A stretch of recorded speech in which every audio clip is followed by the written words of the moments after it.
Hello friends, நம்ம காளான் பொரியல் எப்படி பண்ணலான்னு வாங்க பார்க்கலாம். கொஞ்சமாக நான் 2 பாக்ஸ் காளான் எடுத்துக்கிட்டேன். அதை குட்டிகிட்ட கட் பண்ணிட்டு மண்ணெல்லாம் இல்லாமல் நல்லா சுத்தம் பண்ணி எடுத்துக்கலாம். வெங்காயம், மிளகா, கருவேப்பிலை. வெங்காயம் 2 சிறுசுனா 2, பெருசுனா 1 நறுக்கி வச்சுக்கலாம். ஒரு பாத்திரத்தில் எண்ணெய் ஊற்றி எண்ணெய் காயவும் கடுகு, நம்ம கட் பண்ணி வச்சுருக்க வெங்காயம் அதை போட்டுக்கலாம். அப்புறம் கருவேப்பிலை, 4 மிளகா உரப்புக்கு தக்கன போட்டுக்கோங்க. அதை நல்லா வதக்கி விடுங்க. அது வதங்குறதுக்கு கொஞ்சமாக உப்பு போட்டு வதக்கணும்னா நல்லா டக்குன்னு வதங்கும். இப்போ நல்லா வதக்கி பொன்னிறமாக வதங்கணும்.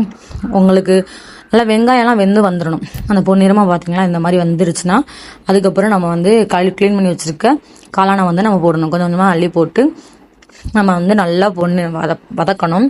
நல்லா வதங்கினதுக்கப்புறம் நம்ம இந்த தண்ணியுமே எதுவுமே ஊற்ற வேண்டாம்.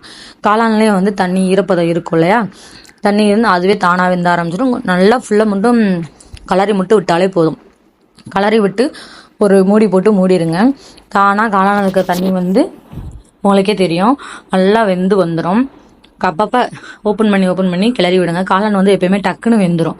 அதனால் நீங்கள் ரொம்ப நேரம் வேக வைக்கணும்னு அவசியம் கிடையாது. இந்த பார்த்தீங்களா எவ்வளோ தண்ணி விட்டுருக்குன்னு, அதை வச்சு நல்லா கிளறி விடுங்க.